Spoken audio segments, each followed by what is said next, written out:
오늘 본문의 말씀은 16절부터 24절까지 문맥으로 봐야 돼요. 지금 사도 바울이 누구를 지금 소개하냐면 디도를 소개를 해요. 그래서 이 디도는 지금 교회에서부터 택함을 받고 인정받은 사람이에요. 16절에 보니까 너희를 위하여 같은 간절함을 디도의 마음에 주시는 하나님께 감사하노라. 여기서 이 간절함은 하나님의 부르심에 열심을 내는 거예요. 그러니까 여기서 이 간절의 이 단어의 뜻은 하나님의 나를 불러주셨어요. 여러분과 제가 말씀을 들어요. 말씀을 읽어요. 그럴 때 기본적으로 가지고 있는 마음의 정서는 뭐냐? 하나님이 말씀하십니다. 하나님이 나에게 말씀하십니다. 그 말씀에 내가 응답하는 거예요. 그 응답함이 16절에서는 간절한 이 뜻이에요. 그러니 하나님이 나에게 말씀하시는 것에 내가 반응을 보이는데 그 반응이 뭐냐? 내가 하나님께 열심히 합니다. 내가 하나님께 충성합니다. 내가 하나님께 헌신합니다. 내가 하나님께 봉사합니다. 이 간절함이 바로 이 말씀이에요. 그런데 중요한 것은 하나님이 계획하셨습니다. 하나님이 이루십니다. 하나님의 나를 그곳에 세워주십니다. 이 의식이 여러분과 저의 의식이 되어야 될 줄로 믿습니다. 하나님의 부르심이 내게는 무엇으로 나타나냐? 간절함으로 나타났단 말이에요. 그런 하나님께 감사하자는 거예요. 17절에 권함을 받고 그랬어요. 하나님이 권면해 주시는 거예요. 교훈과 책망과 바르게 함과 의로 교육한 게 유익한 것이 무엇이냐? 말씀인 줄로 믿으시기를 바랍니다. 하나님의 말씀은 살아있어요. 다시 말하면 하나님의 말씀이라고 그럴 때 예수님은 살아 역사 움직이시는 분이에요. 그분이 말씀을 통해 우리에게 영이시고 생명이시고 그분이 예수님이에요. 그 예수님이 나에게 역사해 주시는 거예요. 그래서 이런 간절함을 가지고 18절에 함께한 형제를 보내었으니 이 사람은 복음으로써 모든 교회에서 칭찬을 받는 자요. 저는 참 이 말씀을 이렇게 읽을 때마다 이런 생각이 들어요. 어떻게 하면 모든 사람들에게 칭찬을 받을까? 옆에 분에게 여쭤봐요. 어떻게 하면 모든 사람에게 칭찬받을까? 나는 이 문장들이 그전에는 당연하다고 생각했는데 최근에는 당연한 게 아니요. 같은 사실에 대해서 사람들의 생각과 감정이 달라요. 제가 저 경우를 얘기를 하면 말씀을 전해요. 말씀을 전하면 은혜 받는 사람이 있어요. 근데 또 어떤 사람은 그 말씀 때문에 부대낀대요. 어떤 사람은 그 말씀 때문에 듣기 싫대요. 이런 일들이 다 일어나요. 여러분들 보고 TV에서 어느 연예인이 그렇게 좋아요 그러면 다 자기 좋아하는 스타일들이 있어요. 한때는 악역을 맡으면은 지나가면서 한 대 때렸어, 사람들이. 그때는 문화가 그랬어요. 지금도 악역을 맡으면은, 그러지만 어느 정도들 크면은 뭐예요? 연기 잘한다, 그래요. 어떻게 하면 우리가 하나님의 말씀 앞에 주연 배우가 되어져서 이 땅에 하나님이 기뻐하는 곳에서 열매 맺으며 살아갈까? 어떻게 하면 디도처럼 모든 교회에서 칭찬을 받을까? 19절에 보니까 디도가 어떻게 해요? 교회에서 임명을 받은 사람이에요. 한 교회가 아닙니다. 여러 교회의 택함을 입어서 임명을 받아서 우리의 맡은 은혜의 일로 우리와 동행하는 자다 그랬어요. 19절에서 이 말씀을 가만히 또 보면은 하나님께 은혜를 받은 자들이 임명을 받는 거구나 기억하셔야 됩니다. 내 힘과 내 능력으로 아니에요. 저도 신학교를 졸업하고 바로 목회를 준비 못했어요. 목회 나간다는 게 너무 불편해요. 힘들어요. 송 목사님은 주일날 목사 안수를 받을 때에 울었다고 그랬잖아요. 나는 그 마음이 무슨 말인지 이해가 돼요. 신학을 졸업했어요. 세상에 보면은 전공자예요. 그런데 제 스스로는 나아가기가 어려워요. 그때 마음속에는 나 같은 사람이 하나님의 일을 해, 목회 일을 해, 불편했어요. 불편한 일들이 여러 가지가 있었습니다. 그 중에 한 가지는 학문적으로 준비가 덜 됐어요. 아니, 원어를 좀 줄줄줄 읽고 해석도 그냥 딱 보면은 돼야 되는 거 아닌가? 또 새벽에 거뜬히 일어나서 해야 되는데 그때 새벽은 꿈도 못 꿨어요. 새벽에 일어나는 게 저한테는 너무 힘들어요. 밤늦게까지 공부하고 밤늦게까지 활동하는 건 되는데 그러면 밤늦게 자니까 새벽에 못 일어나요. 학교 수업 시간에 겨우 맞춰서 일어나서 이런 패턴에서 이게 너무 저에게는 힘든 거예요. 또 거기에 찬양을 막 끌어가고 찬양으로 들었다 놨다 해야 되는데 이게 나한테 너무 힘든 일이에요.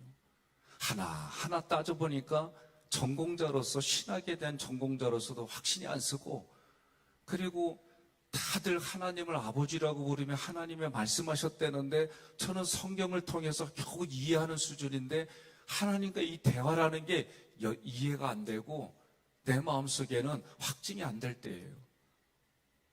이런 생각을 했어요. 이런 생각을 하니까 나를 못 끌어가요. 그리고 다른 동기들보다 2, 3년 늦게 신학을 시작했어요. 근데 신학을 시작한 게 이제 목회를 시작한 게 생각이 또 단순해요. 아니 그러고 사는데 어느 날 제가 이제 결혼을 했어요. 그리고 제가 제 자신에게 질문했어요. 그때도 이런 생각을 했어요. 무슨 애가 애를 낳아. 제가 29에 결혼했어요. 근데 내가 나를 볼 때 뭘로 봤냐면 애로 봤어요. 애가 무슨 또 애를 낳아? 이러니까 애 낳는다는 게 너무 힘들어요. 근데 어느 날 십자가 앞에서 이렇게 묵상하다가 내가 나에게 질문한 거예요. 너 언제까지 이렇게 살래? 그러면 너 앞으로 애 안 낳을 거요? 그랬더니 내가 대답하기를 아니 앞으로는 낳을 거예요. 근데 낳으면 지금 낳으면 안 되나? 그리고 나서 아내하고 얘기를 했어요. 5만 낳자.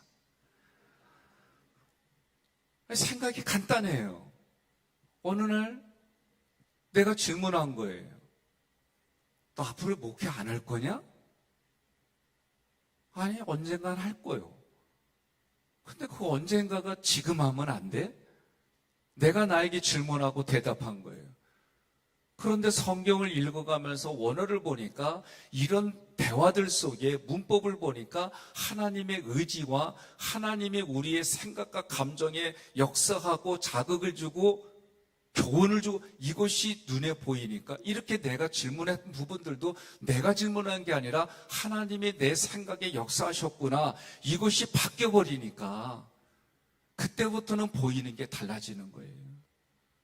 그리고 하나님 앞에 한 걸음 나아간다라고 할 때 무슨 마음이 드느냐?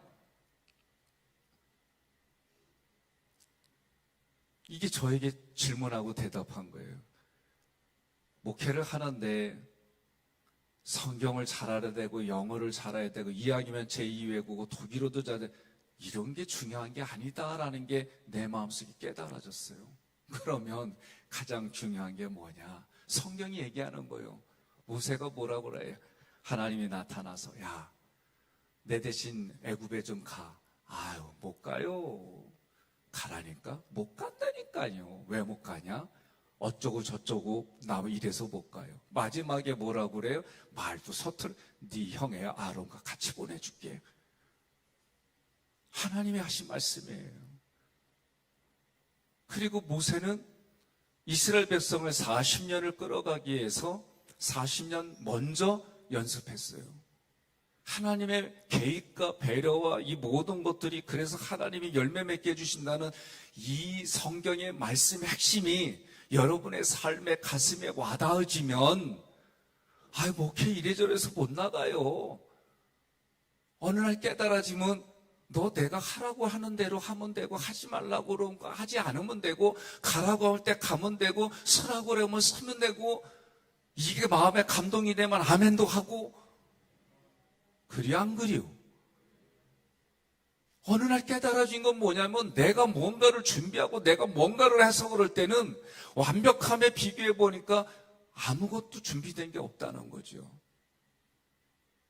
여러분, 오늘 말씀에서도 디도를 이야기할 때에 특별히 20절에 보니까 거액의 연보로 인하여 그랬어요.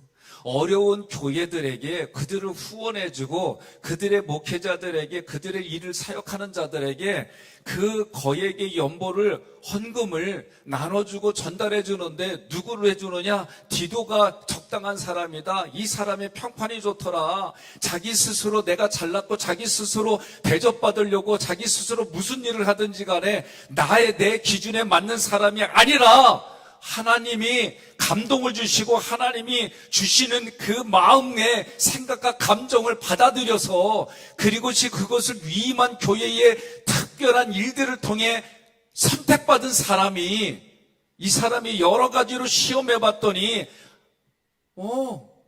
오히려 시험 받아서 많은 사람들에게 인정받은 사람이 디도예요. 특별히 옛날이나 지금이나 물질에 대해서는 민감해요. 사람들이 다 민감해요. 얼마나 민감한지 몰라요. 그건 저도 마찬가지예요. 예수 믿건 예수 믿지 않고 먹고 마시고 장가들고 씻고 이거 사람이 역사가 이뤄가기에는 필수적인 거예요. 그런데 이 필수적인 것이 하나님은 우선이 아니라 자기가 우선이 될 때 문제가 생기는 거예요. 그런데 이런 디도를 말할 때 이 23절에 나의 동무요, 나의 동역자요, 너희들을 위한 나의 동역자요 그랬어요. 저는 이 순서가 중요하다고 봐요. 하나님이 위임한 그 사람에게, 하나님이 위한 단체에 그 사람의 동무라고 하는 것이, 동역자라고 하는 것이 밑에 어근은 함께 일한다예요. 함께 일하는 사람이 나의 동무고 나의 동역자예요. 그런데 나의 동역자라고 그럴 때는 너희들을 위하여 함께 일하는 나의 동역자라는 거예요. 그러면서 더 나아가 교회의 사자들이요, 그리고 더 나아가 그리스도의 영광이라 이렇게 말했어요. 나에게는 동무요, 너희를 위한 나의 동역자요, 그리고 그가 교회의 사자요, 그리고 그가 그리스도의 영광이다 말이에요. 우리는 에베소서를 함께 말씀을 통해 공부해서 내일부터 이제 구체적으로 교재를 가지고 함께 말씀을 나눕니다. 에베소의 특징이 뭐예요? 나는 하나님 앞에 아무것도 아닌데 예수님이 나를 동일시시켜 주셨어요. 예수님의 수준, 예수님의 직분, 예수님의 위치와 똑같이 나를 만들어 주신다는 거예요. 무엇을 통해서? 세례를 통해서. 세례는 자기를 부인하는 거예요. 나를 철저하게 부인했더니 예수 믿는 나를 예수님의 위치, 예수님의 신분, 예수님의 사역에 나를 똑같이 동일시 만들어 줬어요. 그리고 하시는 말씀이 너희도 다른 사람에게 그렇게 동일시해서 하나님께 생명의 열매를 남기라는 거예요. 믿겨지면 아멘 하시기 바랍니다. 그러면서 마지막 24절에 뭐라고 그러냐면 그들을 사랑하라는 거예요. 그들을 사랑하라는 거예요.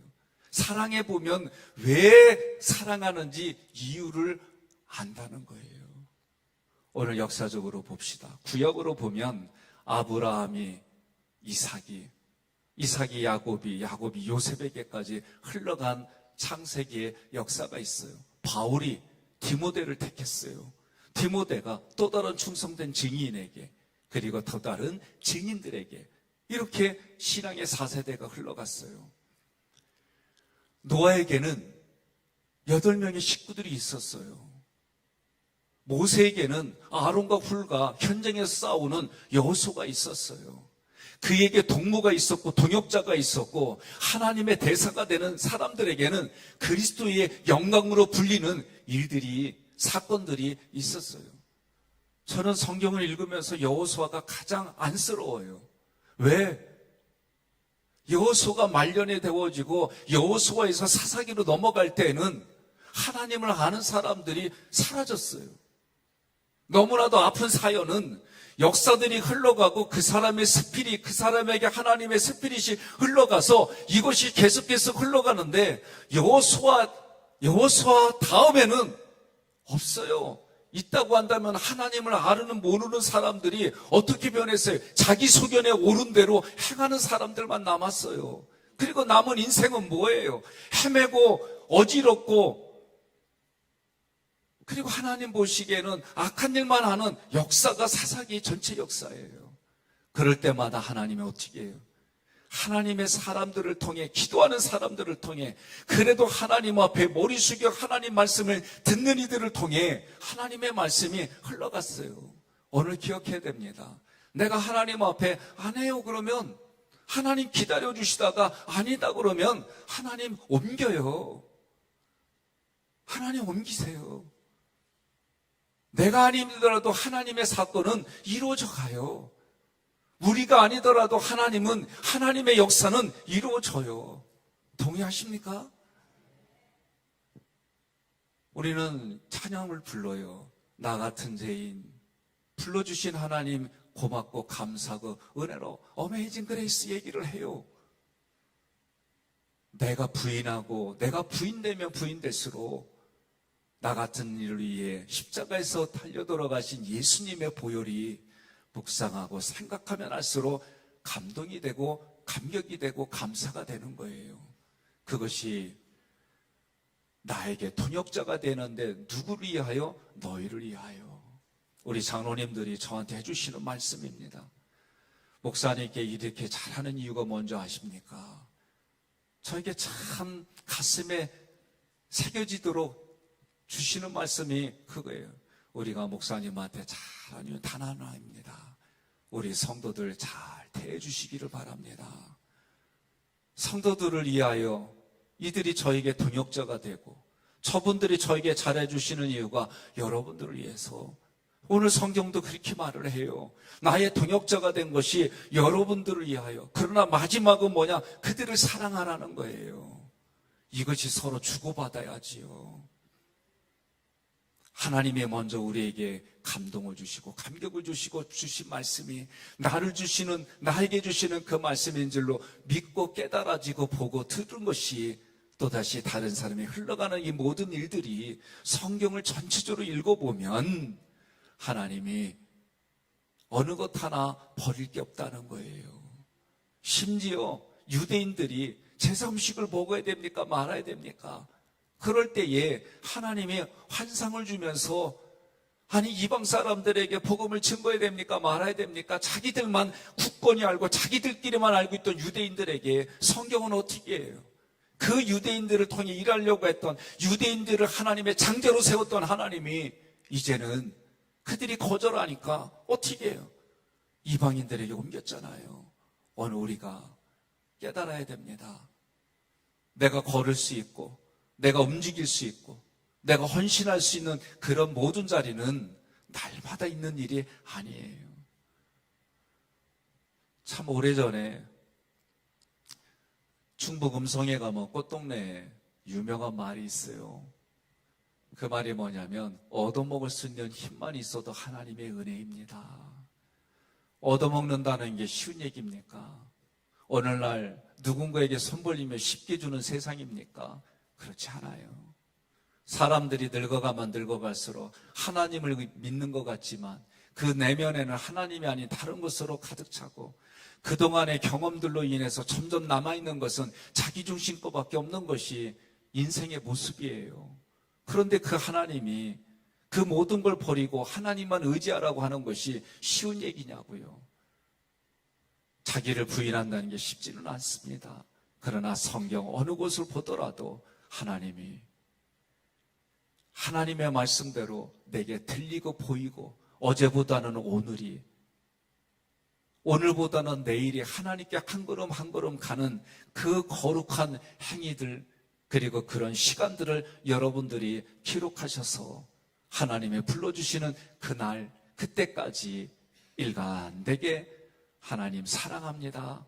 예수님 감사합니다. 성령님 말씀에 순종합니다. 하나님이 위임한 교회에, 위임한 교역자에게, 위임한 석장에게, 위임한 회장님에게 내가 그들에게 동무가 되고 내가 동역자가 되어져서 하나님의 나라 확장하고 뜻을 성취하여 하나님께서 말씀하시는 잘했다 충성된 종아, 내 즐거움에 함께 참여 누리자, 그 말씀 듣는 지금의 나, 지금의 우리의 모습이 되기를 간절히 소망하며 축복합니다.